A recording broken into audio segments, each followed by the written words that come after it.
नमस्कार. आज आपण हरिपाठाचा 16वा आणि 17वा असे 2 अभंग पाहणार आहोत. सुरुवात आपण स्तवनाने करूया नेहमीप्रमाणे आणि मग अभंगाचा अर्थ वगैरे बघूया. गुरुर्ब्रह्मा गुरुर्विष्णू गुरुर्देवो महेश्वरा गुरुर साक्षात परब्रह्म तस्मै श्री गुरवे नमः. अलंकापुरी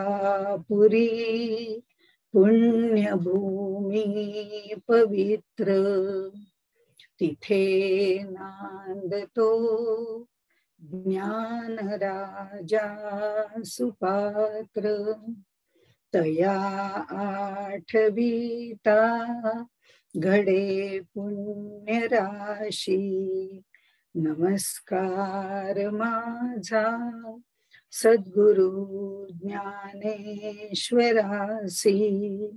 ज्ञानेश्वर महाराज की जय. जय जय रघुवीर समर्थ. आपल्याला ज्ञानेश्वर माऊली अनेक तऱ्हेने वेगवेगळ्या प्रकारांनी वेगवेगळ्या दृष्टिकोनातून नामाचं महत्व सांगतायत. कारण नाम हेच कलियुगामध्ये तारक असं समजलेलं आहे. सहज सोपं असणारं नाम ते किती महत्वाचं आहे. आपल्याला असं वरवर वाटतं की नुसतं नाम घेऊन काय होणार आहे, पण तसं नाहीये. त्यांनी सुद्धा याची देही याची डोळा मुक्ती मिळू शकते असंही आपल्याला माऊली सांगतायत. आणि त्यामुळे नामाचं जे महत्व आहे ते वारंवार वेगवेगळ्या पद्धतीने आपल्याला समजावून सांगतात. त्यातलाच हा एक पुढचा अभंग आहे, अभंग 16वा. तो आपण म्हणूया. हरी बुद्धी जपे तो नर दुर्लभ वाचेसी सुलभ राम कृष्ण. राम कृष्ण नामी उन्मनी साधिली तयासी लागिली सकळ सिद्धी. सिद्धी बुद्धी धर्म हरी पाठी आले प्रपंची निवाले साधू संगे.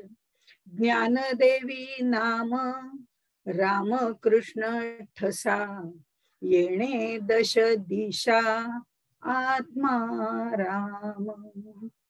हरिमुखे म्हणा हरिमुखे म्हणा पुण्याची गणना कोण करी. परमार्थामध्ये जे अनेक मार्ग सांगितलेले आहेत, पण त्या प्रत्येकाला कुठेतरी नियम आहेत, काहीतरी बंधनं पाळावी लागतात.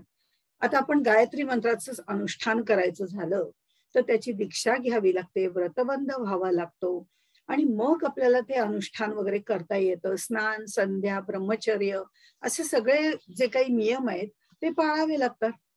पण हरिनामाच्या बाबतीमध्ये तसं नाहीये, हेही आपल्याला ते वारंवार सांगतायत. तसंच या अभंगामध्ये सांगितलेलं आहे की इथे कुठलेही नियम नाहीत, बंधन नाही. तुम्ही कधीही कुठेही कसंही नामस्मरण करा.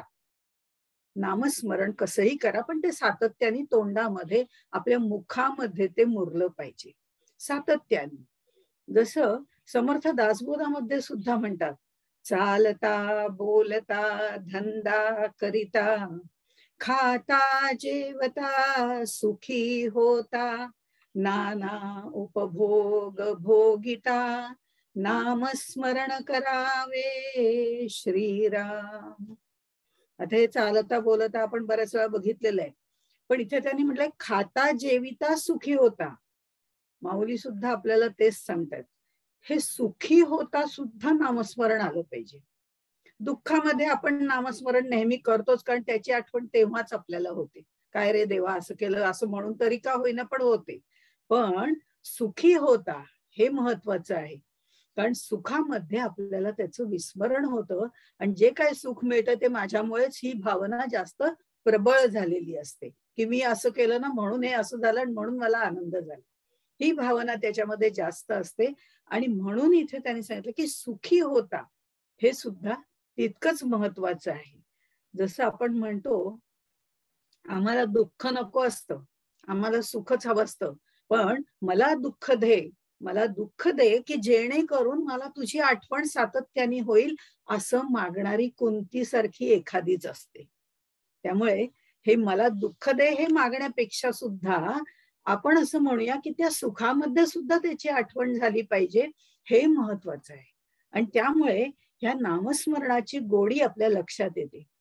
हरिपाठ करणारी, नामस्मरण करणारी ही जी माणसं आहेत ती दुर्लभ आहेत. खरं तर नामस्मरण किती जण तरी करत असतात, जप नाही का करतात, इतक्या माळा केल्या, तितक्या माळा केल्या, आज हा जप इकडे पाठवला, तो जप तिकडे पाठवला, असं चालू असतं, कुठे कुठे जप कलेक्शन होत असतं. तसं करणारी माणसं आहेत.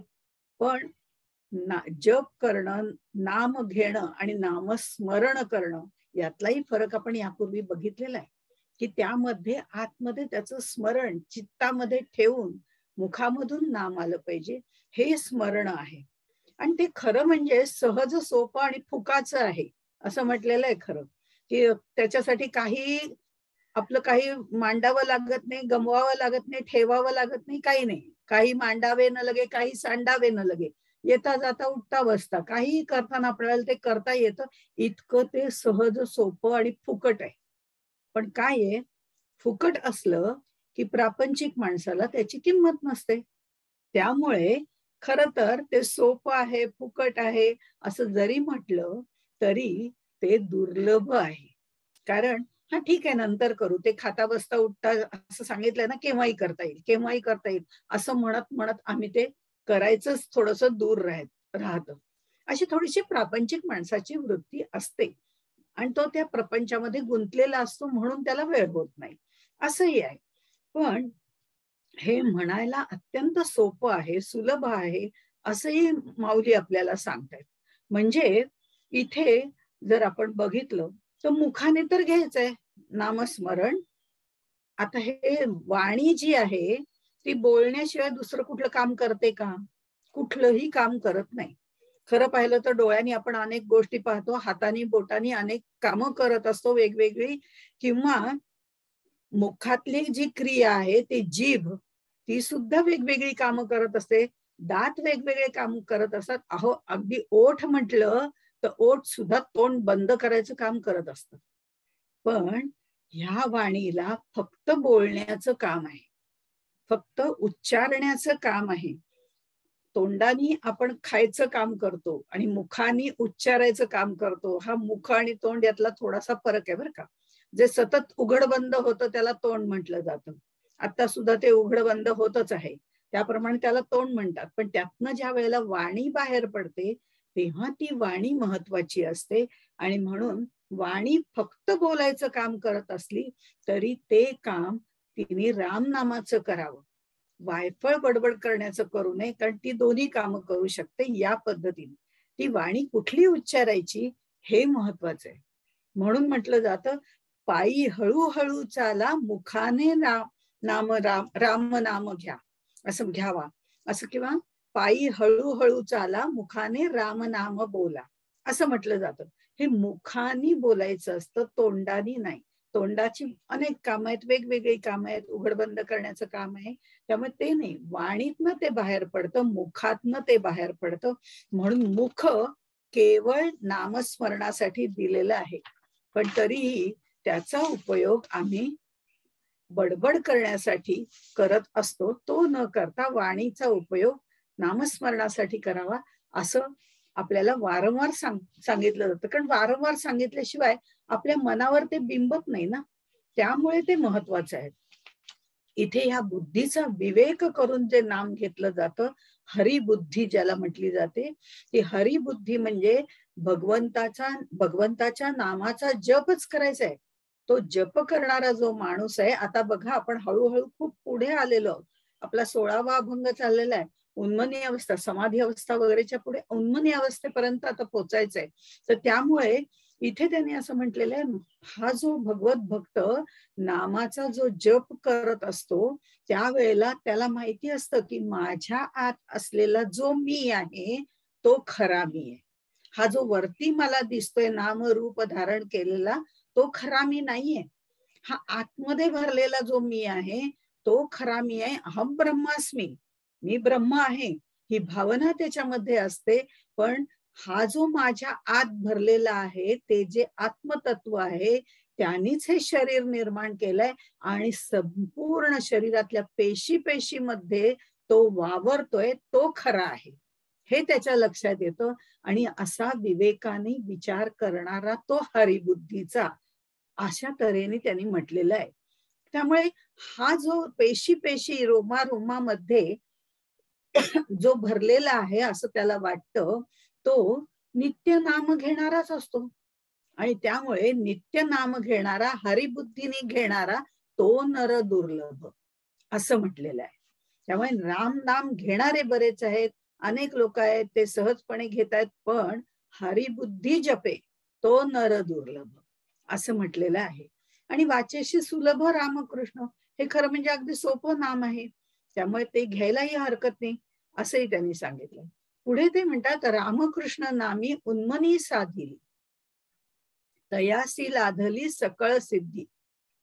एखादा विषय आपल्याला हवासा वाटतो तेव्हा आपण त्याचा संकल्प करतो आणि तो विषय होईल का नाही पूर्ण असा मनामध्ये जो येतो, म्हणजे थोडासा नकोसा वाटणारा हा विषय, कारण का आम्ही संकल्प केलेला असतो तो पूर्ण व्हावा असं आम्हाला वाटतं. त्यामुळे ते होणार की नाही ही जी शंका आहे तो म्हणजे विकल्प. आपण संकल्प आणि विकल्प हे बघतो, पण विकल्पामुळे मग आपल्यामध्ये राग द्वेष सुख दुःख संकल्प विकल्प या ज्या सगळ्या द्वंद्व अवस्था आहेत त्या निर्माण होत असतात. आणि संकल्प म्हणजे चांगली कल्पना असंही आपण एक अर्थ घेऊया की संकल्प सम हा जो उपसर्ग लागला की सर्वसाधारणपणे चांगली कल्पना चांगल्या गोष्टी या दृष्टिकोनातून तो उपसर्ग लागतो. त्यामुळे संगती म्हणजे चांगली संगती, संगीत म्हणजे चांगलं गीत, संचलन उत्कृष्टपणे चाललेली सगळ्यांची एकसाथ अशी जी पावलांची हालचाल होते त्याला संचलन असं म्हणतात. आपण शाखेचं वगैरे संचलन पाहिलं असेल तर आपल्या लक्षात येत आपण चालतो, त्यांचं संचलन असतं, हा फरक असतो. पण म्हणजे सांगण्याचं तात्पर्य हे आहे की मनात संकल्प निर्माण होणं आणि तो सत्याचा संकल्प निर्माण होणं हे महत्वाचं आहे. कारण संकल्प विकल्प आमच्या मनामध्ये असतात, पण सत्याचा संकल्प होणं ही पुढची पायरी आहे. आणि ती होण्यासाठी नामस्मरणाचा महत्वाचा भाग आहे. नामस्मरण जे आहे ते आम्ही वैखरी वाणीने आम्ही जप करायला सुरुवात करतो. आपल्याला ही उन्मनी अवस्थेपर्यंत जायचंय, हे नामस्मरण तिथपर्यंत न्यायचंय. त्यामुळे ती सगळ्यात तुर्या अवस्थेच्याही पुढची अवस्था आहे उन्मनी अवस्था ही. त्यामुळे इथे आम्ही नामस्मरण घ्यायला जे सांगितलेलं असतं ते आम्हाला वैखरी वाणीने जप करायला सांगतात सुरुवातीला, कारण तो आम्हाला अजून मनामध्ये मुरलेला नसतो. त्यावेळेला वैखरी वाणीने जप केला की आपोआपच मोठ्याने जप केला की एक मनाची प्रसन्नता निर्माण होते, आजूबाजूचं वातावरण चांगलं निर्माण होतं. हळूहळू त्याची सवय लागत गेली, ओढ लागत गेली की तो जप मुरतो. तो मुरल्यानंतर मध्यमेपर्यंत परापश्यंती मध्यमा वैखरी, तो मुरल्यानंतर मध्यमेपर्यंत येतो. या मध्यमेपर्यंत आल्यानंतर हे नाम मनासहित हरिबुद्धीने अंतरात्मेशी भेटण्याचा प्रयत्न करतो. म्हणजे ते नाम आपल्याला मग वैखरीने घ्यावं लागत नाही, ते हळूहळू फक्त ओठांची हालचाल होत होत मग आपण ते मध्यमेपर्यंत आणू शकतो. सातत्य ह्याच्यामध्ये लागतं, हरिबुद्धी लागते, त्याच्याशी एकरस व्हायला लागतं, एकरूप होण्याची प्रक्रिया सुरुवात करायला लागते. ती हरिबुद्धी जी आहे ती आपल्याला तिथपर्यंत नेते, मध्यमेपर्यंत नेते. आणि मध्यमेनंतर आतमध्ये हृदयाशी जी परापश्यंती मध्यमा वैखरी ही पश्यंती जी आहे ही म्हणजे मध्यमेच्या नंतर नाम उरल्यानंतर पश्यंती पर्यंत जातं, म्हणजे हृदयापर्यंत जातं. या हृदयात जेव्हा ते उतरतं तेव्हा हृदयस्थ तो परमेश्वर हृदयाच्या दहराकाशामध्ये आहेच आहे. त्याच्याशी आपला संबंध, त्याच्याशी आपला संवाद, संचलन, तसं संवाद, हा संवाद त्याच्याशी घडायला लागतो. त्या भगवंताशी जो हृदयात आसनस्थ झालेला आहे त्याच्याशी आपला संवाद घडायला लागतो. आणि त्याच्याशी संवाद घडायला लागल्यानंतर मनाचा बाह्य विषयांशी संबंध हळूहळू कमी होत जातो. ते नाम त्या पश्यंती वाणीमध्ये जातं. त्यावेळेला बाह्य विषयांचा संबंध तुटतो, म्हणजे त्याच्यामध्ये फारसा रस राहत नाही. बाह्य अंगाने आपण त्याचा रस घेत असलो तरी ते आतपर्यंत शिरत नाही. आणि त्यामुळे हा बाह्य विषयांचा जो संग आहे तो हळूहळू कमी व्हायला लागतो. आणि मग स्मरणाशिवाय दुसरं कोणताही विषयच आपल्या मनामध्ये राहत नाही. आज हे करायचं, उद्या ते करायचंय, हे जे संसारातलं आपल्या चालू असतं त्याच्याऐवजी आज इकडे जायचंय, उद्या तिकडे जायचंय, नामस्मरण करायचंय, पोथी वाचायची, हेच मनामध्ये विचार सातत्याने येतात. याचा अर्थ आपण दुसऱ्या कशात रस घेत नाही असं नक्की नाही, कारण रस सगळ्यातच घ्यायचाय, पण तो अलिप्त राहून घ्यायचाय. त्यामुळे हा पश्चंती वाणी जवळ आल्यानंतर दुसरा विषय मनामध्ये राहत नाही. बाह्य विषयांचा मनापासून जो संबंध असतो तो हळूहळू दूर व्हायला लागतो आणि भगवंताशी संवाद साधायची प्रक्रिया निर्माण होते. मन जोपर्यंत विषयामध्ये असतं तोपर्यंत जीवदशा असते, आणि जीवदशा असते तोपर्यंत ती तुर्य अवस्थेपर्यंत जाऊ शकत नाही. पण जीव ज्या वेळेला या परमात्म्याशी संवाद साधून त्याच्याशी एकरूप होऊन विषयांपासून अलिप्त होतो, तेव्हा तो त्याच्याच स्वानंदामध्ये, स्व आनंद, त्या भक्ताचा त्या भगवंताशी जो संबंध येतो, संवाद होतो, त्यातनं त्याला स्वानंद प्राप्त होतो. आणि हळूहळू मनाचं उन्मन व्हायला लागतं. मनाचं उन्मन व्हायला लागतं म्हणजे काय? हा मीचा हळूहळू हळूहळू विलय व्हायला लागतो. जो खोटा मी आहे त्याचा विलय व्हायला लागतो. आणि मग ह्या मनाच्या पाठीमागे सगळी ईश्वर शक्ती, आत्मनिश्चय, शुद्धाचरण, या सगळ्या गोष्टी त्याच्या पाठीशी खंबीरपणे उभ्या राहतात. कारण ती ईश्वर शक्ती जी पेशी पेशी मध्ये भरलेली आहे ती त्याच्या पाठीशी उभी राहते. आणि ती त्यामुळे ह्या सगळ्या गोष्टींमधनं हळूहळू उन्मनी अवस्था आपल्याला प्राप्त होते. आणि ही उन्मनी अवस्था प्राप्त होण्याकरता हे नाम हृदयस्थ जे झालेलं असतं ते हळूहळू परावाणीपर्यंत जातं.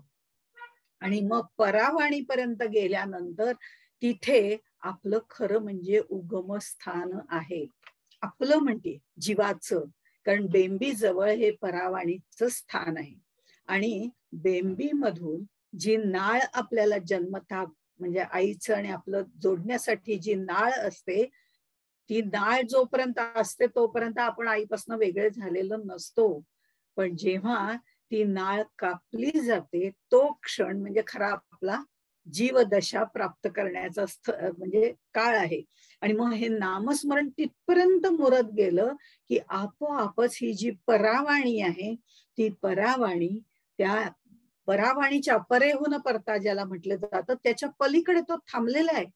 पण हे संपूर्ण आनंद अवस्था, ही तुर्या अवस्था, तो आणि मी आता एकरूप होतोय, ही जी अवस्था आहे ती सगळी अंतर्मुख प्रवासाची अवस्था आहे. आणि मनाचा मनपणच निघून जातं.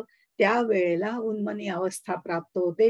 ही परेहून म्हणजे ते परावाणीत नाम मुरण्याची जी अवस्था आहे ती उन्मनी अवस्था आहे. आणि तिथे एकदा नाम मुरलं की मग त्याच्याशी नाम आणि नामी हे तेव्हाच एकरूप होतात, तोपर्यंत नाही. हे लक्षात घ्यायचंय. आणि म्हणून त्यांनी उन्मनी अवस्थेचा, रामकृष्ण नामी उन्मनी साधली, हे साधू शकतं, आपल्याला येऊ शकतं, ह्याची खात्री आपल्याला माऊली देत आहेत. आणि तयासी लागली सकळ सिद्धी. आता इथे ही मनाच्या उन्मनी अवस्थेची, म्हणजे ह्या बाह्य विषयांचा संबंध वगैरे राहत नाही हे तर आहेच आहे, पण मनाचा पूर्ण विलय होऊन जातो. आणि ही उन्मनी अवस्थेचं लक्षण आहे. आणि मन जीव म्हणजे जो आहे तो मनाशी निगडित असतो तोपर्यंत जीवदशा असते. पण आता ही उन्मनी अवस्था प्राप्त झाल्यानंतर जे परमेश्वराचं ऐश्वर्य आहे, ईश्वरी सामर्थ्य आहे, ते आपल्यामध्ये उतरायला सुरुवात होते. पण ते उतरायला सुरुवात होते आणि भक्त ईश्वरी सामर्थ्यांनी तळपायला लागतो. म्हणजे त्याच्यातलं तेज, ब्रह्मतेज ज्याला म्हटलं जातं, ते हळूहळू प्रकट व्हायला लागतं. त्याला सिद्धीही प्राप्त होतात, पण त्या सिद्धींकडे तो रमत नाही, त्याच्यात म्हणजे त्याच्यात आपल्याला मग्न करून घेत नाही, नाही तर त्याचा पुन्हा ऱ्हास होण्याची शक्यता असते. त्यामुळे या सिद्धींकडे सुद्धा तो दुर्लक्ष करतो. त्या अष्टसिद्धी पायी लोळण घेतात, पण तरी तो म्हणतो नाही, तुम्ही आहात तिथेच थांबा, कारण मला सिद्धी नकोय, मला आता त्याच्या पलीकडे जायचंय. तो जो भगवंत आहे, नाम आणि नामी एकरूपत्वाची जी अवस्था आहे, ती तिथे गेल्यावर होते. त्या सिद्धींनाही तो बाजूला सारतो आणि त्यानंतर ईश्वरी सामर्थ्याने ब्रह्मतेजानी त्याच्याशी एकरूप होऊन ते तेज आपल्यामध्ये ग्रहण करून घेतो. हे नाम आणि नामी एकरूप होणं आहे. असं आहे. एवढी साधना करणारा जो आहे त्याच्यामध्ये तेज असणारच, जे आपल्याला आपल्या संत पुरुषांमधनं दिसतं, साधू जनांमधनं दिसतं, म्हणून त्यांची संगती धरायची, सद्गुरूंमधनं दिसतं. हे तेज वलय जे आहे, ती आभा जी आहे, ती त्यांच्यामधनं आम्हाला दिसते. आणि कारण ते नाम आणि नामी या रूपाने एकरूप झालेले असतात, त्यांची साधना असते, या सगळ्या सिद्धी त्यांना प्राप्त असतात आणि हे सगळं तेज त्यांच्या भोवती आपल्याला पाहायला मिळतं. म्हणून त्यांची सत्संगती धरावी असं आपल्याला वारंवार सांगितलं जातं. कारण शेवटी असं आहे की आपण जर आपलं बघितलं तर तालमीत जाणारे लोक असतात, तालमीमध्ये शिकायला जाणारे, तालमीत तयार होणारे जे लोक असतात, त्यांची शरीर यष्टी आणि आपल्यासारख्यांची शरीर यष्टी याच्यात थोडासा फरक असतोच की नाही. तो का जाणवतो? कारण त्यांच्या अंगावर तालमीत गेल्यामुळे जो पीळ असतो, तो पीळ आपल्याला दिसतो, ते सामर्थ्य त्यांच्यामधलं आपल्याला दिसतं. हा व्यवहारातलं उदाहरण.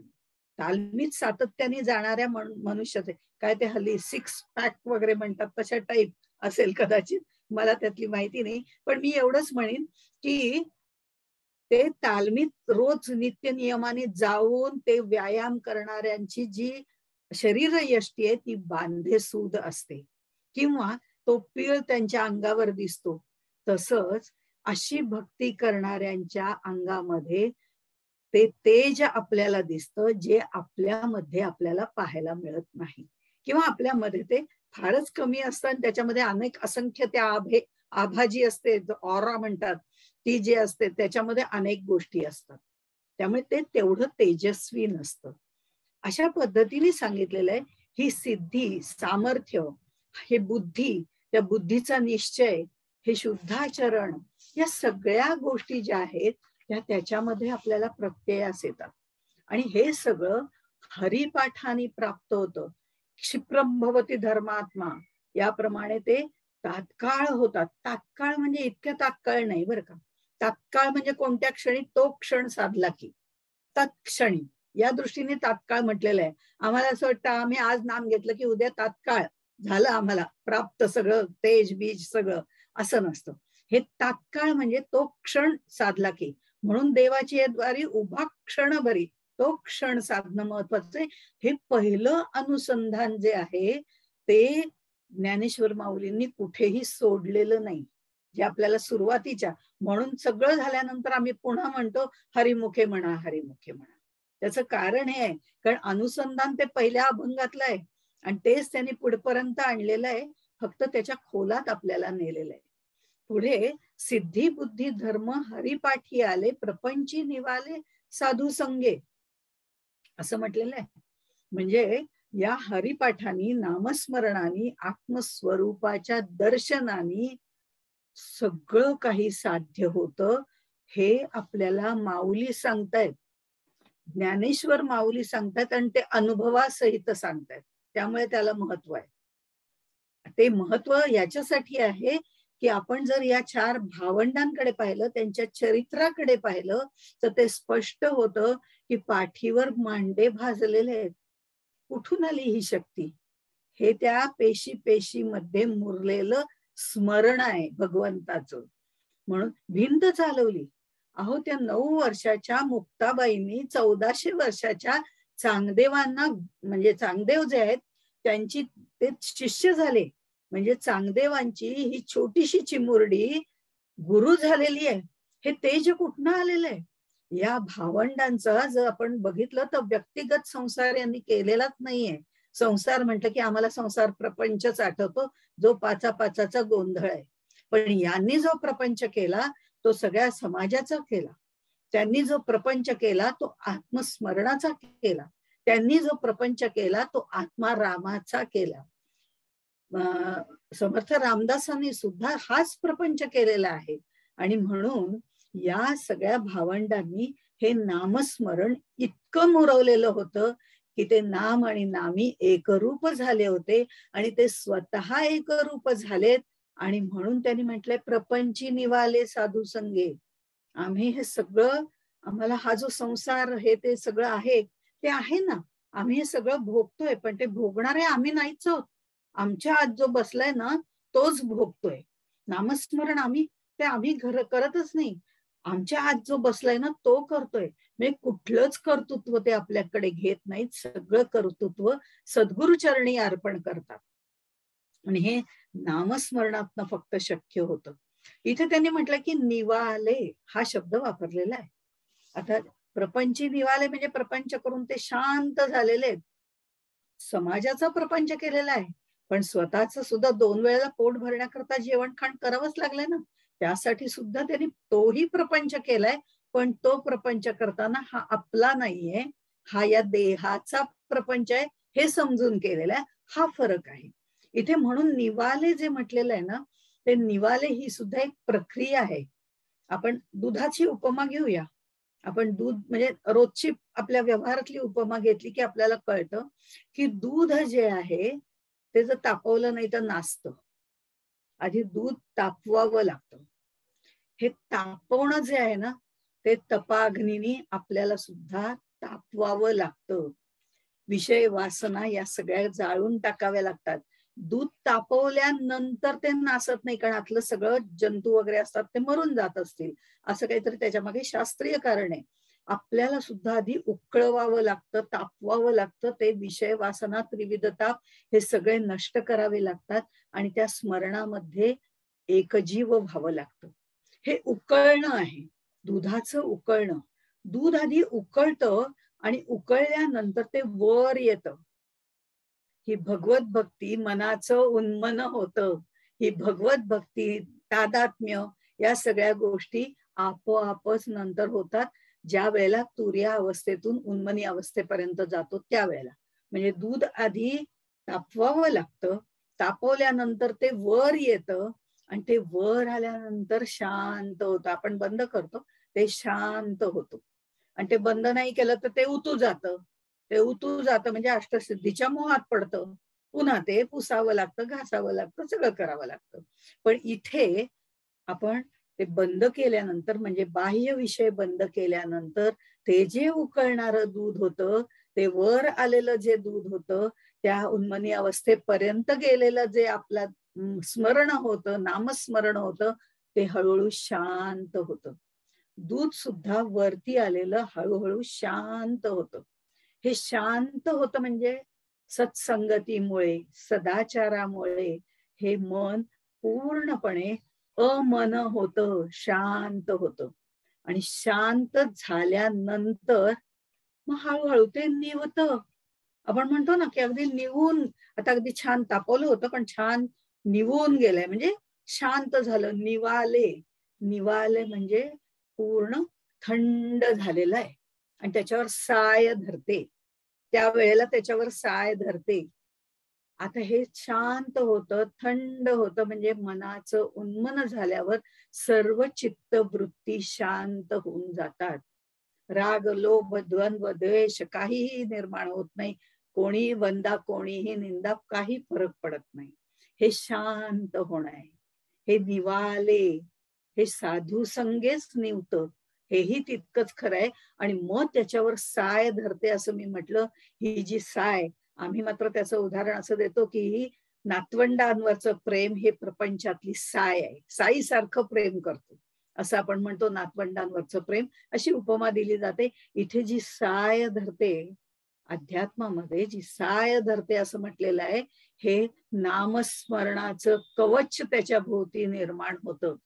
आणि ते नामस्मरणाचं कवच निर्माण झाल्यानंतर मग आपोआपच ते जे तेज आहे ते त्याच्यामधनं बाहेर पडतं. म्हणून इथे ज्ञानदेवांनी सांगितलेलं आहे की दिवाले साधू संगे, हे सगळं मनाचं उन्मन वगैरे हे होतं, हे सगळं साधू संग यानेच ते संपूर्ण होतं, शांत होतं असं त्यांनी म्हटलेलं आहे. इथे पुढे म्हणतात, ज्ञानदेवी नाम रामकृष्ण ठसा, येणे दश दिशा आत्माराम.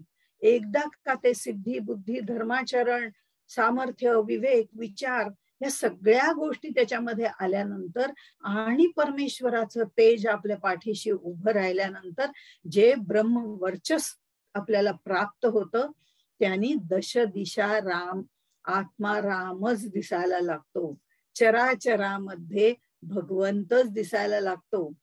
आता ज्ञानी साधकाच्या मनावर ह्या नामाचा ठसा मारला जातो. नामाचा ठसा, रामकृष्ण ठसा असं म्हटलेलं आहे. आणि तो ठसा मारला जातो म्हणजे कोण मारतो? भगवंत मारतो. आपला आपण मारून घ्यायचा नसतो, तो भगवंत मारतो, तेव्हाच तो ठसा पक्का होतो. कसं असतं, ठसा म्हणजे तो शिक्का असं आपण म्हणतो ना. एखादा जो बॉक्स आणला आपण, म्हणजे बाहेरून आपण एखादी वस्तू आणली असं समजूया. एखादी वस्तू आणतो त्यावेळेला ती जी वस्तू आणतो ते जे प्रॉडक्ट असतं, त्या प्रॉडक्टचा जो बॉक्स असतो त्या बॉक्स वरती सुद्धा एक शिक्का मारलेला असतो की या कंपनीचं हे प्रॉडक्ट आहे. म्हणजे तो त्या कंपनीचा शिक्का असतो. आतमधलं प्रॉडक्ट उघडून बघितलं तर त्याच्यावर सुद्धा शिक्का असतो की हे मेड बाय अमुक अमुक, पण त्या कंपनीचा शिक्का असतो, खोक्यावर असतो, आतल्या प्रॉडक्टवर असतो. आता इथे जेव्हा रामनामाचा ठसा भक्ताच्या ह्याच्यावरती उमटला जातो त्यावेळेला हे खोकं आहे देहावरती, ते जे प्राप्त होतं हे त्या खोक्यावरचा ठसा आहे. पण तो खोकाही उघडून टाकला की मग जे दिसतं आतमधलं प्रॉडक्ट आहे ते सुद्धा त्या भगवंताचंच आहे हे लक्षात येतं. कारण त्या साधकाच्या मुखात राम, आचारात राम, विचारात राम, चराचरात राम असतो. त्यामुळे त्या प्रॉडक्ट वरती म्हणजे त्या भक्तावरती सुद्धा त्याचा शिक्का बसतो. हा भक्त आहे, जो विभक्त नाही तो भक्त आहे, हा शिक्का मारला जातो. हा शिक्का आमच्याही मनावरती उमटलाय असं ज्ञानेश्वर माऊली आपल्याला सांगतात. आणि तो रामकृष्ण ठसा आहे, रामकृष्ण हरी असं आपण म्हटलं. आमच्या विचारात आचारात सगळ्यामध्ये तो राम भरलेला आहे, तो कृष्ण भरलेला आहे. आणि चराचरामध्ये आम्हाला राम दिसतोय. म्हणजे हे सर्व जे जग आहे, जग असं की वस्तुप्रभा, हे जे जग आहे हे दिसायला जरी आम्हाला दिसत असलं, वेगवेगळं नामरूप धारण केलेलं, पण आम्हाला मात्र त्याच्या मागचं तत्व दिसतंय. ते तत्व ज्याला दिसतं त्याच्याच याच्यावरती मनावरती हा ठसा मारला गेलेला असतो. हा ज्ञानेश्वरांचा चिद्विलास आहे. कसं की मला ही सगळी माणसं दिसतात, वेगवेगळी माणसं दिसतात, वेगवेगळी पशुपक्षी दिसतात, पण त्यांच्यामध्ये मला तो परमेश्वरच दिसतोय. म्हणजे आम्हाला दिसताना ते वैविध्य दिसतं, ते नामरूपात्मक दिसतं आणि त्यामुळे आमच्यामध्ये द्वंद्व निर्माण होतं. पण इथे अद्वैताचा धागा ज्ञानेश्वर माऊलींनी कुठेही सोडलेला नाहीये. पण तरी सुद्धा ते म्हणतायत ह्या सगळ्या चराचरामध्ये मला तो एकम एव अद्वितीय असा भगवंतच दिसतोय. हे जे आहे हे ठसा उमटणं आहे. आणि हा ठसा आपल्या मनावर उमटावा म्हणून ते हरिपाठात सातत्याने नामस्मरण घ्या असं आपल्याला सांगतायत. आणि म्हणून ते म्हणतात, हरिमुखे म्हणा, हरिमुखे म्हणा, पुण्याची गणना कोण करी, हरी बुद्धी जपे तो नर दुर्लभ, वाचेसी सुलभ राम कृष्ण. राम कृष्ण नामी उन्मनी साधिली, तयासी लाधिली सकळ सिद्धी. सिद्धी बुद्धी धर्म हरी पाठी आले, प्रपंची निवाले साधू संगे. ज्ञानदेवी नाम रामकृष्ण ठसा, येणे दश दिशा आत्माराम. आणि हे सगळीकडे आत्माराम पाहण्याची दृष्टी निर्माण होते, मनाचं उन्मन होतं. आणि हे मनाचं उन्मन झाल्यानंतर हे गूढ गम्य प्राप्त होतं. ते ह्या पुढच्या अभंगामध्ये आपल्याला त्यांनी सांगितलेलं आहे. तो 17वा अभंग असा आहे. हरिपाठ कीर्ती मुखे जरी गाय, पवित्रची होय देह त्याचा. तपाचे सामर्थ्ये तपन्नीला अमूप, चिरंजीव कल्प वैकुंठी नांदे. मातृ पितृ भ्राता सगोत्र अपार, चतुर्भुज नर होऊनी ठेले. ज्ञान गूढ गम्य ज्ञानदेवा लाधले, निवृत्तीने दिले माझ्या हाती. हरिमुखे म्हणा हरिमुखे म्हणा, पुण्याची गणना कोण करी. हरिपाठ कीर्ती जरी गाय, मुखे गाय, गायन त्याचं केलं अशा अर्थाने ते म्हटलेलं आहे. पवित्रची होय देह त्याचा. आता हरिमुखे म्हणा हरिमुखे म्हणा पासून ही साधनेची तीव्रता, त्या साधनेची गती आमची वाढत वाढत जाते. आणि नाम वैखरीने घेता घेता सगळं शरीरच हरिमय होऊन जातं. सगळं शरीरच हरिमय होऊन जातं. गोंदवलेकर महाराजांना मागे आपण बघितलं होतं, पण ते वेगळ्या दृष्टिकोनातून बघितलं होतं. आता आपण बघतोय की गोंदवलेकर महाराजांना एकाने प्रश्न विचारला होता. हे हरिमुखे म्हणा सारखं सांगितलेलं आहे हो, नाही म्हणजे मग नाम कुठपर्यंत घ्यावं, किती वेळ घ्यावं, म्हणजे तुम्ही जे म्हणताय की ते मूर्त ते किती घ्यायला पाहिजे, म्हणजे किती जप करायला हवा, अमके कोटी तमके कोटी काय करायला हवं. तेव्हा त्यांनी म्हटलंय की तू असं कर, माझ्या पायाला कान लाव. त्याने त्यांच्या पायाला कान लावले. त्यांच्याकडे येणाऱ्या भक्तांनी म्हणूया आपण, त्यांनी पायाला कान लावले आणि त्यांच्या पायातनं रामनाम निघायला लागलं. ते रामनाम, त्याचा आवाज त्याला स्पष्टपणे ऐकू यायला लागला. आणि मग तो म्हणला, त्याला आश्चर्य वाटलं आणि तिथनं त्यांनी तो बाजूला झाला. त्यावेळेला ते म्हणले, बस बस एवढं घेतलं तरी पुष्कळ आहे, जास्त काही घ्यायची गरज नाहीये. आता ह्याच्यात जास्त काही घ्यायची गरज नाहीये. मग फक्त मुखाने जे नामस्मरण घेतोय ते चरणापर्यंत मुरेल एवढं घेतलं की बस झालं. आता मुखाने घेतलेलं नामस्मरण चरणापर्यंत मुरण्याकरता, म्हणजे ह्यापासून आपल्या शिरापासून तळापर्यंत असं नख शिखाग्र असं जे म्हणतात, तिथपासून नखापासून शिखापर्यंत एवढं ते मुरायला पाहिजे असं त्यांनी सांगितलं. पण म्हणताना कसं म्हटलं, नाही फार काही नको, मुखाने घेतलेलं पायापर्यंत मुरायला पाहिजे, एवढं झालं तरी बास झालं. पण हे एवढं मोडण्यासाठी आधी कैक गोष्टी कराव्या लागतात. तपाचे सामर्थ्य तपन्नीला अमोप, हेही महत्वाचं आहे, ते करावं लागतं. मग हा जो देह जो आहे, या देहामध्ये हे नाम भिनायला पाहिजे. पूर्ण देहामध्ये नाम भिनणं हे इतकं सोपं नक्कीच नाही. हा स्थूल देह जो आहे हा पंचमहाभूतांनी बनलेला आहे, तो जड देह आहे. त्याच्या आतमध्ये सूक्ष्म देह आहे. हा सूक्ष्म देह या जड देहाला चैतन्य पुरवत असतो. आणि तिसरा कारण देह आहे की मी इथे का आलो याचं कारण त्याच्याकडे आहे. आणि अज्ञानाने मी माझा देह खरा मानायला लागलो. हे अज्ञान ज्या देहामध्ये आहे तो कारण देह आहे, तो तिसरा देह आहे. आणि म्हणून स्थूल आणि सूक्ष्म नामस्मरणाने फक्त या दोन देहाचं शुद्धीकरण होतं.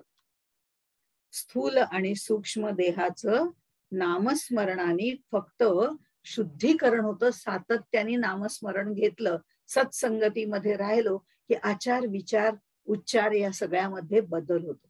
आता आचार म्हणजे काय, विचार म्हणजे काय, उच्चार म्हणजे काय, हे याच्या आधी आपण पाहिलेलं आहे. त्यामुळे ह्या सगळ्यामध्ये बाह्याकारी रूपाने फरक पडायला लागतो.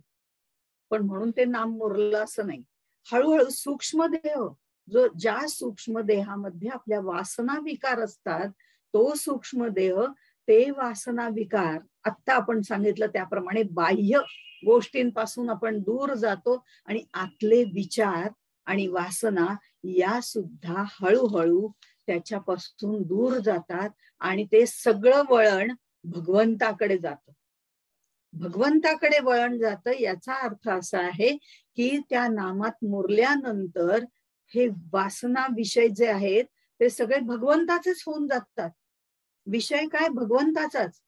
नाम रूप स्पर्श वगैरे हे सगळे जे आहेत ते फक्त भगवंताच्या दिशेने वळवले जातात. आणि ते वळवले गेले की आपोआप आत येणारे सूक्ष्म विचार सत्संगतीमुळे चांगलेच यायला लागतात. आणि ते जे आहे त्यामुळे स्थूल आणि सूक्ष्म या दोन्ही देहांचं नामस्मरणामुळे शुद्धता होते. मनात संकल्प विकल्प येत नाहीत, कारण सत्य संकल्पच केला जातो आणि मग मन शुद्ध होऊन जातं. एकदा हे मन शुद्ध झालं की मग कारण देहामध्ये जे अज्ञान आहे त्या अज्ञानाचं विसर्जन व्हायला लागतं आणि ते विसर्जन होऊन तिथे ज्ञान प्राप्ती व्हायला सुरुवात होते. ज्ञानाचा उगम व्हायला सुरुवात होतो आणि कारण देहाचा सुद्धा जसा जसा मीचा विलय व्हायला लागतो तसं तसं ज्ञानाचा उगम व्हायला लागतो. ज्ञानाचा उगम होत होत गेला की अज्ञान नष्ट होतं. स्थूल देह खर तर आपला नसतोच, तो पंचभूतांचा असतो, तो त्यांना परत द्यायचा असतो, पण आम्ही तो द्यायला तयार नसतो अगदी शेवटपर्यंत. आणि म्हणून मृत्यू समयी आम्हाला यातना होतात. आम्ही तो आमचा देह म्हणून धरतो, परमेश्वर त्याचा देह म्हणून घेऊन जायला येतो आणि मग यातना होतात. पण ज्या वेळेला नामस्मरण सातत्याने घेतलं की आपोआप स्थूल देह देण्याची तयारी होते. मी देह नाहीच आहे, तो तुला केव्हा न्यायचा आहे तेव्हा घेऊन जा, ते साधन म्हणून मी आतापर्यंत वापरत होतो, आता त्या देहाची मला गरज नाहीये, घेऊन जा ना तुला पाहिजे तर. एवढी उदारता आपल्यामध्ये येते की मृत्यूलाही आम्ही उदार होऊन तो देह देतो. मी देह नाहीच आहे, कारण मी जो आहे तो आतला मी आहे, खरा मी आहे, मी आत्मतत्व आहे, ही भावना निर्माण होते आणि त्या कारण देहाचं सुद्धा नाश होतो. कारण तिथे ज्ञान प्राप्ती झालेली असते. तीनही देह पवित्र होऊन जातात आणि साधक तुर्यावस्थेपर्यंत येतो. हे जे तुर्यावस्थेपर्यंत आलेलं आणि उन्मनी अवस्थेपर्यंत गेलेलं आत्ताच्या आपण अभंगामध्ये पाहिलं. हा सगळा प्रवास केव्हा होतो, तपाचे सामर्थ्य तपन्नीला अमूप, तेव्हा ते साध्य होतं. म्हणजे भगवान विष्णूंचा आपण जर बघितलं, ही जी साधना भगवान विष्णू असं घ्या, कारण इथे हरिनाम म्हटलेलं आहे, श्रीराम घ्या, आत्माराम म्हटलेलं आहे, कृष्ण घ्या, राम कृष्ण ध्यानी काहीही घ्या असं त्यांनी म्हटलंय. पण ते जे नाम आहे इथे आता नाम कुणाचं घेतोय याला महत्वच नाहीये, कारण नाम आणि नामी एकरूपच झालेले आहेत. त्यामुळे ते नाम निर्गुण झालेलं आहे. नामीशी एकरूप झाल्यानंतर ते निर्गुणच होऊन जातं, त्या नामरूपाला महत्वच राहत नाही. त्यामुळे इथे त्यांनी म्हटलंय हे सामर्थ्य जोपर्यंत येत नाही तोपर्यंत ते एकरूपता येत नाही. आणि मग तो ठसा एकदा मिळाला आपल्याला मगाशी सांगितल्याप्रमाणे की मग त्यांनी म्हटलंय चिरंजीव कल्प वैकुंठी नांदे, हा पुढचा भाग आहे. भगवान विष्णूंचा जर आपण परमनंट ऍड्रेस विचारला तर तो वैकुंठ आहे. आपण दोन ऍड्रेस बऱ्याच ठिकाणी दिले जातात आपले, की हा आमचा परमनंट ऍड्रेस आहे आणि हा आमचा काय ते रेसिडेन्शियल ऍड्रेस आहे, आम्ही आता राहतोय तो ऍड्रेस आहे असं म्हटलं जातं. तसं भगवान विष्णूंचा वैकुंठ हा परमनंट ऍड्रेस आहे. पण असं भगवान विष्णूंनी सांगितलंय की मी वैकुंठ वास आमचा आहे, आम्ही तिथे राहतो, हा आमचा परमनंट ऍड्रेस आहे. पण एरवी ते काय म्हणतात, नाहम वसामी वैकुंठे योगिनाम हृदये रवऊ मदभक्ता यत्र गायंती तत्र तिष्ठामी भारत. नारद म्हणजे नारदाला सांगताना ते काय सांगतायत, मी वैकुंठात राहत नाही, तो फक्त परमनंट ऍड्रेस आहे. मी राहतो कुठे, भक्तांच्या हृदयात, हा रेसिडेन्शियल ऍड्रेस आहे. आणि तो भक्त कोण, जो माझ्यापासून विभक्त झाला नाही, तो भक्त ज्याच्यावरती मी ठसा मारलेला आहे, तो माझा जो ऍड्रेस आहे ना, दोन्हीकडे ठसे मारलेत, पण वैकुंठ हा परमनंट ऍड्रेस आहे. आणि हा जो ठसा भक्तावरती मारलेला आहे, मगाशी आपण पाहिलं त्याप्रमाणे, तो जो ठसा आहे तो रेसिडेन्शियल ऍड्रेस आहे. त्यामुळे मी भक्तांच्या हृदयामध्ये राहतो. आणि भक्त कोण, तर जो विभक्त नाही तो भक्त, असं त्यांनी म्हटलेलं आहे. आणि मग हे भक्त कसे असतात, तर त्यांचंही थोडं वर्णन आपण बघूया, म्हणजे लक्षात येईल की त्यांच्या हृदयात राहतो म्हणजे कसा राहतो. तर कसा राहतो, भक्त ज्या वेळेला झोपून नाव घेत असतो, आपल्याला माऊली सांगतात की झोपून वगैरे नाव नका घेऊ बरं, कारण अजून आमची परिपूर्णता झालेली नाहीये. झोपून नाव घेऊ नका, झोपच लागते आम्हाला, त्यामुळे ते नको. पण भक्त ज्या वेळेला झोपून नाव घेतो तेव्हा भगवंत त्याच्याजवळ उभा असतो, कायम उभा असतो. नाही याला झोप लागली असली तरी तो काही झोपलेला नाही, माझं नाम त्याच्या मनामध्ये आहेच, आणि तो ती जागृत अवस्था त्याची आहेच, हे आपल्याला गीतेमध्ये सगळं सांगितलेलं आहे. त्यामुळे भक्त जो आहे तो ज्या वेळेला झोपून नाम घेत असतो त्यावेळेला भगवंत त्याच्याजवळ उभा असतो. भक्त जेव्हा बसून नाम घेतो तेव्हा भगवंत त्याच्या बाजूला बसून डोलत असतो. आणि भक्त जेव्हा नाचून नाम घेतो त्यावेळेला भगवंत त्याच्या भोवती नाचत फिरत असतो. आणि म्हणून भक्त असा पाहिजे जो कधीही विभक्त होत नाही. तो झोपला काय, तो बसला काय, तो उठला काय, तो फिरला काय, नामस्मरण त्याच्या आतपर्यंत मुरलेलंच असतं. आणि नाम आणि नामी एकरूप झाल्यामुळे तो भगवंत त्याच्या हृदयातच असतो. अशा तऱ्हेने खूप तप करून पवित्र झालेला जो आहे त्याच्या बाबतीत आता त्यांनी सांगितलेलं आहे की एखादा तपस्वी आहे, त्याला खूप काळपर्यंत वैकुंठामध्ये राहता येतं, त्याला ती सलोकता, त्या लोकामध्ये राहण्याची जी ते जे भाग्य आहे त्याला सलोकता मुक्ती असं म्हणतात. अर्थात सलोकता स्वरूपता ह्या ज्या 2-3 पहिल्या वृत्ती आहेत, स्वरूपता, सलोकता आणि सलोकता, स्वरूपता, पण ह्या पहिल्या 3 ज्या चटकन तर ह्या ज्या पहिल्या 3 आहेत ह्या आपल्याला परिपूर्ण नाही आहेत, पण सायुज्यता जी आहे ती मात्र आपल्याला पूर्ण नेणारी आहे. सलोकता, समीपता आणि तिसरी जी आहे ती अजूनही डोक्यात येईल.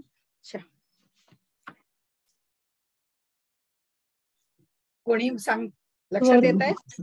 स्वरूपता, सायुज्यता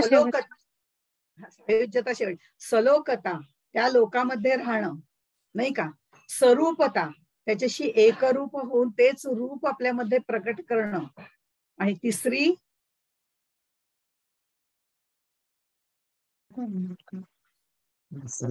आणि शेवटची सायुज्यता आहे. सलोकता, समीपता, स्वरूपता आणि सायुज्यता असं मला वाटतं. सलोकता, स्वरूपता, समीपता, समीपता, समीपता ही, कारण आपण जे देवाच्या द्वारात जाणार आहोत तेव्हा या 3 मुक्ती आहेत आपल्या. कारण आपण सलोकता म्हणजे देवळात जातो ती सलोकता आहे, त्याच्यानंतर आपण आत गेल्यावरती त्याच्या रूप बघतो, त्या उंबरठ्याच्या बाहेर राहून, ती जी आहे ते स्वरूपता. बरोबर, आता सलोकता, स्वरूपता मला ते सांगायचं होतं. आणि नंतर आपण आतमध्ये आल्यानंतर मग त्याच्याशी जे आपण पूर्णपणे त्या ह्याच्यातच बुडून जातो, त्याची तिसरी भक्ती. आणि त्यानंतर जे नाम आणि नाम एकरूपता जी येते आपल्याला, ती सायुज्य मुक्ती आहे. आणि ती सायुज्य मुक्ती आपल्याला उन्मनी अवस्थेमध्ये मिळते. आणि ह्या पद्धतीने त्यांनी सांगत असल्यामुळे ते म्हणतात हे जे तपस्वी लोक आहेत हे अनेक काळपर्यंत या वैकुंठवासात सलोकता भोगत असतात आणि त्यांचं पुण्यक्षय झाला की त्यांना पुन्हा परत यावं लागतं बॅक टू पॅव्हेलियन. हॉटेलमध्ये सुद्धा आमचं 5 स्टार असू दे नाही तर साधं असू दे, भाडं भरलंय तोपर्यंतच राहता येतं. त्याप्रमाणे भाडं संपलं की हॉटेल सोडावं लागतं. तसंच इथे आहे, त्या सलोकतेमध्ये म्हणजे त्या लोकामध्ये पुण्यक्षय झाला की परत यावं लागतं. पण स्वरूपतेमध्ये आम्ही त्याचं सगळं रूपच घेतो, त्याचे गुण घेतो. पण आम्हाला जर सिद्धींचं तिथे कुठेतरी भूल पडली, कारण ती तो आम्हाला दाखवतोच, आणि ती भूल आम्हाला पडली तर तिथूनही आम्हाला परत यावं लागतं. पण ज्या वेळेला समीपता येते, आम्ही उंबरठा ओलांडून त्या गाभाऱ्यात जातो आणि समीपता येते, त्यावेळेला कुठेतरी आमच्या मनामध्ये ती त्याच्याशी एकरूप होण्याची भावना येते. आम्ही त्याच्या जवळ जातो. ही तुर्यावस्था आहे, पण द्वंद्व आहे. तुर्या ही द्वैतात येते, उन्मनी अवस्था नाही. तुर्या अवस्था ही द्वैतात येते, त्यामुळे तिथूनही त्याला परत यावं लागतं. पण सायुज्यतामध्ये नाम आणि नामी एकरूपच झालेले असतात. अशी ही सलोकता, त्याच्यानंतर स्वरूपता, समीपता आणि त्याच्यानंतर सायुज्य मुक्ती असं असतं. आणि मग ही कशी आहे, यद्गत्वा न निवर्तन्ते तद्धाम परमं मम. जिथून कुठेही परत यायचा प्रश्नच येत नाही, ते माझं धाम आहे. वैकुंठ हे टेम्पररी निवास, म्हणजे त्या भक्तांच्या दृष्टीने आहे, त्यांचा पुण्यक्षय झाला की त्यांना यावं लागतं. पण तरी सुद्धा हे जे 14 भुवन सांगितलेली आहेत, ह्याच्यातनं हळूहळू वरती वरती वरती पुण्यप्राप्तीप्रमाणे भक्त जातो.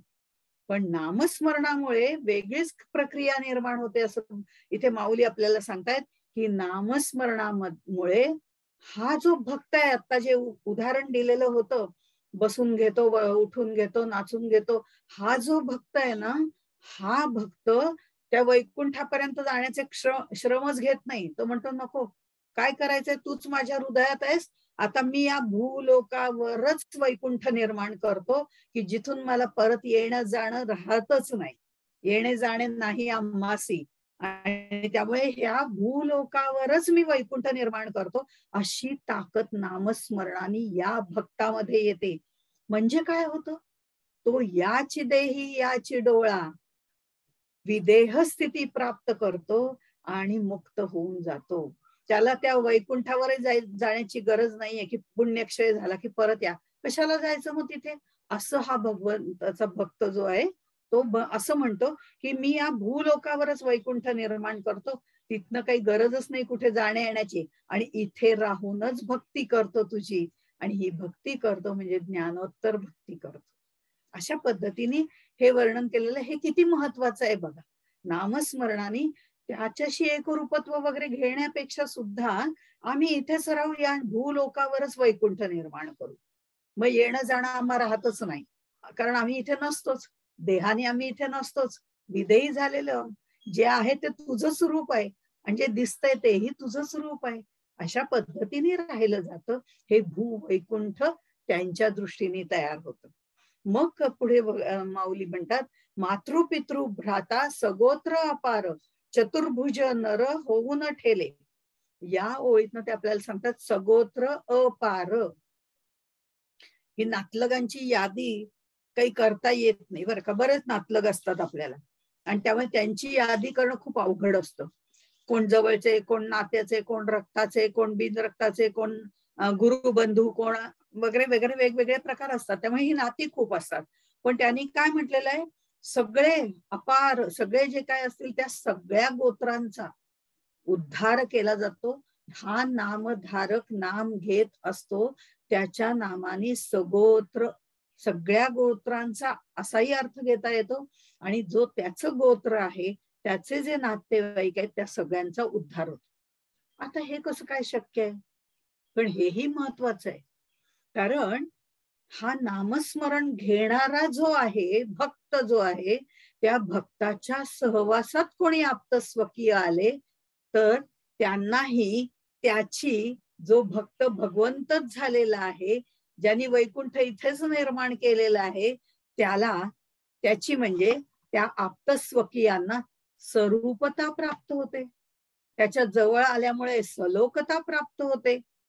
कोणाला त्याचं समीपत्व आवडतं आणि कायम त्याच्या संगतीत राहतात त्यांना समीपता प्राप्त होते. म्हणजे कुठली ना कुठली तरी मुक्ती प्राप्त होते. पण या तीनही मुक्ती शाश्वत नाही, हे मात्र लक्षात घ्यायचं. त्यामुळे ह्या सर्व नातेवाईकांना जे त्याच्या सहवासात येतील, त्याचा संग करतील, त्यांच्या बाबतीत म्हटलेलं आहे. सरसकट सगळ्यांच्या बाबतीत म्हटलेलं नाही. आणि त्यांना ह्या तीन मुक्तींपैकी काहीतरी मिळेल.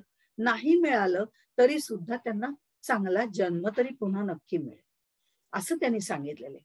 आणि तो नर चतुर्भुज झाले म्हणजे जे त्याच्या सातत्याने सहवासात राहतील, ह्या भक्ताच्या सातत्याने सहवासात राहतील, त्याच्या समीप राहतील, त्याचे गुण घेतील, सगळं करतील, त्यावेळेला मात्र वैकुंठ लोकामध्ये म्हणजे सलोकता त्यांना मिळेल. हे सगळं त्या विष्णूची चतुर्भुज एकरूप होण्यासाठी नंतर त्यांनीही त्याच्या सत्संगतीमध्ये येऊन साधना वाढवली आणि तो नामामध्ये मगाशी सांगितल्याप्रमाणे मुरत गेला तर नक्कीच त्याला सुद्धा विदेह स्थिती प्राप्त होईल. म्हणजे समीप राहून समीपता किंवा त्याच्या जवळ राहून सलोकता या मुक्ती तर मिळणारच आहे. पण सायुज्य मुक्ती असं म्हटलेलं नाहीये. ह्या तीन मुक्ती मिळतील हे नक्की आहे. सायुज्यता मात्र नाम आणि नामी एकरूप झाल्याशिवाय मिळत नाही. हा प्रवास त्याच्या बरोबर त्याला पुन्हा करावा लागेल. कारण ही जी मुक्ती आहे, जी शाश्वत आहे, ती स्वतःची स्वतःलाच मिळवावी लागते. ती अनुभूती गुरु आपल्याला तिथपर्यंत नेतो, पण ती अनुभूती मात्र आपल्याला आपलीच घ्यावी लागते. ती गुरु घेत नाही. त्याचं उदाहरण आपण घेतलं होतं की घोड्याला चारा तिथपर्यंत आणून दिला जातो, पण गिळायला त्यालाच लागतो ना. वाईट उदाहरण आहे, पण तरी सुद्धा अनुभूती ही ज्याची त्यालाच घ्यायला लागते. म्हणून त्यांनी इथे सांगितलं त्याच्या सगोत्रांचा उद्धार होतो असं सांगितलंय. मुक्ती मिळते असं सांगितलेलं नाही, उद्धार होतो. आता पुढे ते असं म्हणतात, ज्ञान गूढ गम्य ज्ञानदेवा लाधले निवृत्तीने दिधले माझ्या हाती. शब्दज्ञान जे असतं ते शास्त्रातनं सांगितलं जातं आणि शास्त्र ऐकून ऐकून शास्त्र प्रचिती येते, पण शास्त्र प्रचिती अनुभूती देत नाही, हे तितकंच खरं आहे. तो अनुभव जो आहे तो घेण्यासाठी आधी गुरु करावा लागतो आणि सद्गुरूंच्या सहवासात राहून त्यांची जी अनुभूती आहे ती आपल्याला, तो एक्सपिरियन्स आहे तो ते आपल्याला सांगतात आणि ती प्रचिती हळूहळू आपल्याला यायला लागते. त्याला गुरुप्रचिती असं म्हटलं जातं. पण गुरुप्रचिती म्हणजे सुद्धा आत्मप्रचिती नाही. त्यामुळे ही गुरुकृपा आपल्याला व्हावीच लागते आणि ते जे ज्ञान आपल्याला मिळालेलं असतं ते शुद्ध ज्ञानामध्ये परावर्तित होतं आणि सद्गुरु या सगळ्यातनं बाहेर काढून, काम क्रोध विकारातनं आपल्याला बाहेर काढतो. ते शुद्ध ज्ञान आपल्याला देतो, आपल्याला उपदेश करतो आणि उपदेश केल्यानंतर हे जे अगम्य असं ज्ञान आहे, गुह्यात गुह्य असं जे ज्ञान आहे ते सोपं सुलभ करून सांगतो, जे निवृत्तीनाथांनी मला सांगितलेलं आहे. सद्गुरूंनी, असं ज्ञानेश्वर माऊली सांगतायत, माझे सद्गुरू जे निवृत्तीनाथ आहेत त्यांनी हे गम्य करून दिलेलं आहे. गम्य म्हणजे असं उघड मोकळं करून दिलेलं आहे, सोपं करून दिलेलं आहे, गमन करण्यास योग्य असं करून दिलेलं आहे. त्यामुळे हे खूप सोपं करून दिल्यामुळे मला तिथपर्यंत जाता आलं. ही नामस्मरणाची अनुभूती मला घेता आली. हरिनामाच्या उपदेशाची जी कीर्ती आहे ती जी माझ्या ज्ञानेश्वर माऊलींना त्यांच्या सद्गुरूंनी निवृत्तीनाथांनी सांगितली होती, ती त्यांनी अनुभूती घेतली आणि ती अनुभूती म्हणजे आत्मप्रचिती घेतली. आणि मग म्हणे हरिनामाच्या उपदेशाचं, कीर्तीचं वर्णन हे सगळं करण्याकरता जो अनुभव मी घेतलाय तो सोप्या शब्दात प्रापंचिकाला सांगण्याकरता माऊलींनी हरिपाठ लिहिला. आणि म्हणून ते म्हणतायत की गुरूंनी जी मला ही कीर्ती सांगितली, हा जो उपदेश मला दिलेला आहे, हे जे हरी नाम मला दिलेलं आहे, ते नाम मला असं प्राप्त झालेलं आहे आणि ते तुम्हाला सुद्धा होईल. कारण सद्गुरू आपल्याला हे गम्य करून सांगतात, अगम्य आहे ते गम्य करून सांगतात आणि म्हणून ते ज्ञान आपल्याला सद्गुरू देतात आणि त्या मार्गाने आपण गेलो तर आम्हालाही त्याची प्रचिती येते, ही खात्री माऊली आपल्याला देतात. आणि म्हणून ते म्हणतात की अनंत पुण्य ह्याच्यामुळे मिळते, ते पुण्य सोडून द्या.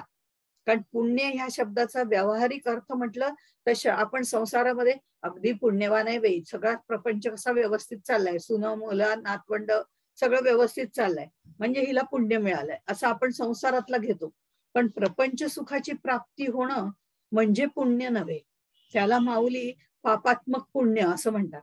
म्हणजे वाईट नाहीये, चांगले, पण ते पापात्मक पुण्य आहे. कारण पुन्हा तो संसारातच गुरफटतो ना. म्हणजे एखादी गोष्ट मिळवण्यासाठी, वासना तृप्त करण्यासाठी यज्ञ, याग, तप हे जे केलं जातं ते पापात्मक पुण्य आहे. यज्ञ करणं वाईट आहे का? नाही, चांगलं आहे. नामस्मरण वाईट आहे का? नाही, चांगलं आहे. पण नामस्मरण घेऊन अमक होऊ दे ही वासना असणं म्हणजे पापात्मक पुण्य झालं. जप यज्ञ करून त्याच्यातनं एखादी गोष्ट मिळवायची हे ठरवणं म्हणजे वासना आली, म्हणजे हे पापात्मक पुण्य आहे. आणि म्हणून त्यांनी असं म्हटलेलं आहे ज्ञानेश्वरीमध्ये की स्वर्गा पुण्यात्मके पापे येईजे. स्वर्गप्राप्ती पण होते या पापात्मक पुण्याने यज्ञ विज्ञ केल्यानंतर, पण पुन्हा परत यावं लागतं ना, म्हणजे ते काही खरं नाही, ते पापात्मक पुण्य आहे.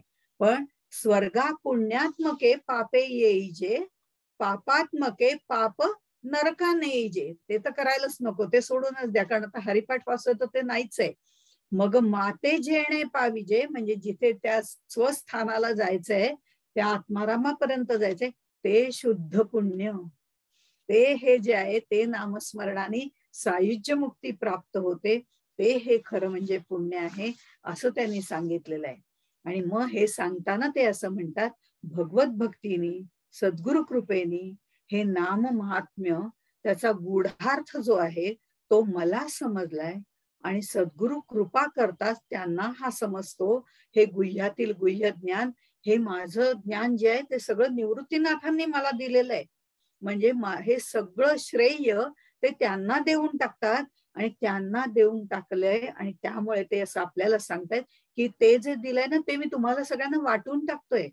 आणि म्हणून ते म्हणतायत ज्ञान गूढ गम्य ज्ञानदेवा लाधले, पण निवृत्तीने दिले माझ्या हाती, आणि ते मी तुम्हाला देतोय असं ते सांगतात. आणि म्हणून ते आपल्याला म्हणतात, हरिमुखे म्हणा, हरिमुखे म्हणा, पुण्याची गणना कोण करी.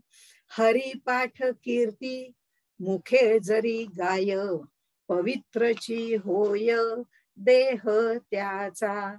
तपाचे सामर्थ्य तपन्नीला अमूप, चिरंजीव कल्प वैकुंठी नांदे. अनेक काळापर्यंत, कल्पांतापर्यंत तो तिथे राहतो. मातृ पितृ भ्राता सगोत्र अपार, चतुर्भुज नर होऊनी ठेले.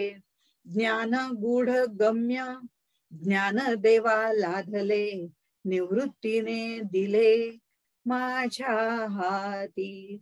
हरिमुखे म्हणा, हरिमुखे म्हणा, पुण्याची गणना कोण करी.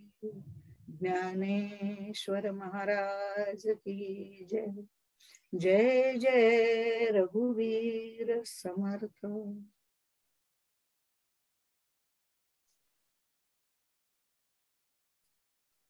ठीक आहे, खूप छान ऐकत बसावं असंच वाटतं कायम. एक प्रश्न आहे इकडे, तुर्यातून उन्मनी अवस्था म्हणजे काय? तुर्यातून उन्मनी अवस्था म्हणजे काय? ऍक्च्युली आपल्याला ग्रंथांमधनं 4च अवस्था सांगितलेल्या आहेत. तुर्यापर्यंतच माहिती होतं, तुर्यापर्यंत सांगितलेल्या आहेत. पण आपण जेव्हा जर बघितलं तर बद्ध, मुमुक्षु, साधक, सिद्ध याही 4 अवस्था सांगितलेल्या आहेत. जागृती, स्वप्न, सुषुप्ती, तुर्या याही 4 सांगितलेल्या आहेत. बरोबर. आता हे जसं आपण बद्ध मुमुक्षु बघतो त्याच्यातही आपण 3 भाग करतो की आता अगदी साधक अवस्थेपर्यंत आला तरी म्हणजे आधी मंद साधक ही त्याची मुमुक्षु अवस्थेतून पुढे जाताना झालेली अवस्था. मंद साधक, पण साधक बरं का, हा तो साधक आहे पण अजून तो मंद आहे, त्याची परिपूर्णता व्हायची आहे. मग तो मंद मधनं मध्यम मध्ये येतो. साधना तपाग्निनी, तपाचे सामर्थ्य तपन्नीला अमुप, तो त्या साधनेनी तिथे तो जो साधक आहे तो आणखीन मध्यम अवस्थेला येतो आणि मध्यम अवस्थेमधनं तो तीव्र अवस्थेला जातो. पण त्याला म्हणतो आपण साधकच की नाही. म्हणजे साधकामध्ये जशा 3 अवस्था सांगितलेल्या आहेत, तुर्या अवस्था ही जेव्हा प्राप्त होते त्या तुर्या अवस्थेचा उच्च बिंदू म्हणजे उन्मनी अवस्था. ही वेगळी अवस्था नाहीये, पण त्याला उन्मनी अवस्था म्हणतात. जसं तीव्र साधकत्व हे जसं आहे, म्हणजे तो साधकच आहे पण तीव्र आहे, म्हणजे त्याची साधना परिपूर्ण अवस्थेला आली. आता तो सिद्धच होणार आहे. सिद्धामध्ये सुद्धा 3 अवस्था आहेत. असं तुर्या अवस्था जी आहे ती द्वैताची अवस्था आहे. ती द्वैतात म्हणजे समाधी लागते. त्यावेळेला ते त्याचं दर्शन होतं, त्याच्याशी एकरूप होण्याची इच्छा असते. पण मला तुर्या अवस्था प्राप्त झाली, मी समाधीमध्ये आहे, मी त्याच्याशी एकरूप होणार आहे, हे द्वंद्व असतं. हा जो सूक्ष्म मी आहे ना, सूक्ष्म मी म्हणते हा, मी म्हणजे मीच सूक्ष्म जाणीव, मग त्याच्यानंतर अहम, मग अहंता, मग अहंकार आणि मग दर्प, हे बाकीचं सगळं त्याचं गळून पडलेलं आहे. पण सूक्ष्म भावना जी आहे ती तुर्या अवस्थेमध्ये मीची अहमची असते आणि ती तुर्या अवस्थेपर्यंत जाण्याकरता अत्यंत आवश्यक आहे. आणि ती आवश्यक आहे कारण अहमची भावना असल्याशिवाय आपण साधना करणार नाही. ही सूक्ष्म भावना अत्यंत आवश्यक आहे. ती तुर्यावस्थेपर्यंत असते आणि ही तुर्यावस्थेपर्यंत असलेली जी म्हणजे हे तिथनं तो परत समाधी उतरली की तो परत येतो, देहभानावरती येतो आणि पुन्हा द्वैतात.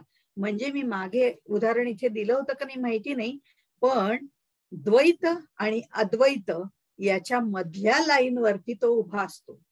त्यामुळे अद्वैताकडे म्हणजे तो उन्मनी अवस्थेकडे जायला लागला तर तो त्या लाईनच्या उजव्या बाजूला म्हणजे त्या दिशेने भगवंताच्या दिशेने विचार करतो. त्या तुर्या अवस्थेतूनच तो उन्मनी अवस्थेला जातो, जिथे तो पूर्णपणे एकरूप होतो आणि एकरूप झाल्यानंतर त्याला विदेही अवस्था प्राप्त होते. आणि तो विदेही अवस्था प्राप्त झाली तरी सुद्धा तो म्हणजे देहात नसतोच, सातत्याने अनुसंधानात असतो. त्यामुळे तो मुक्त झालेला असतो.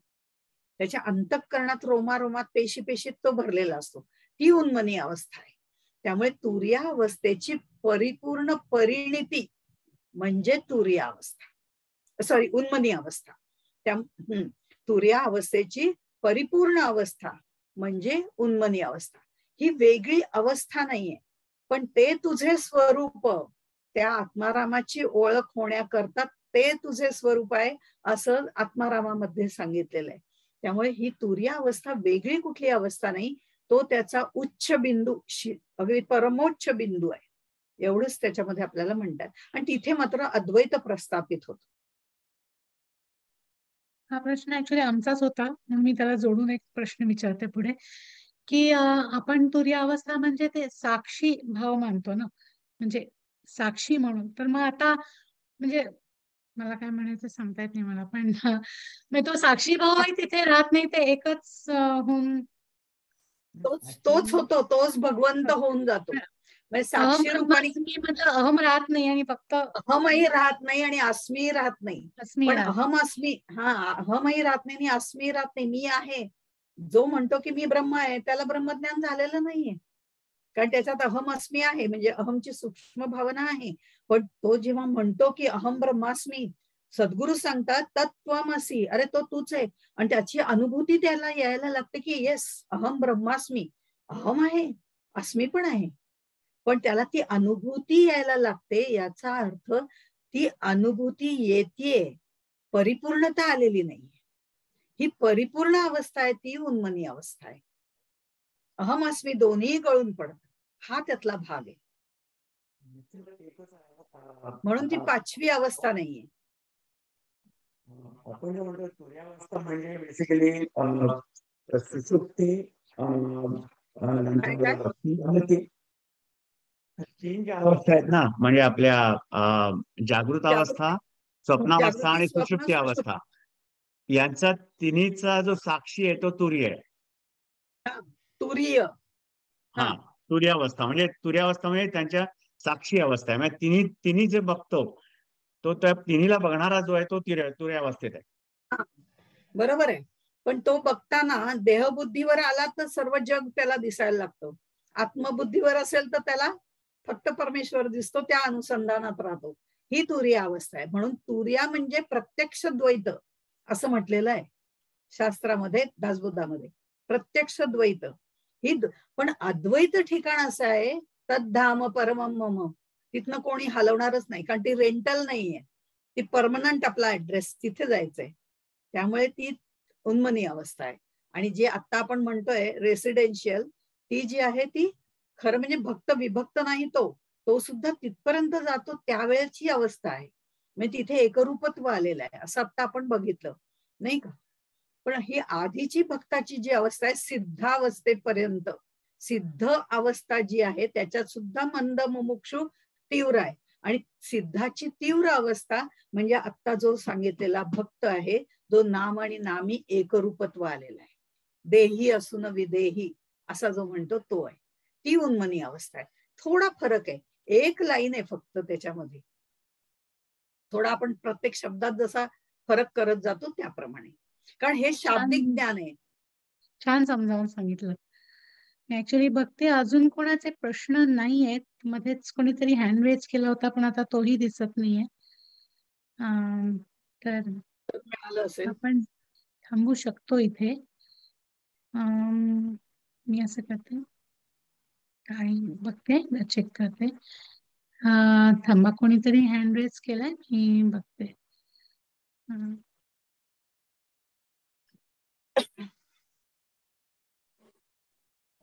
हॅलो, मी अनम्यूट केलंय.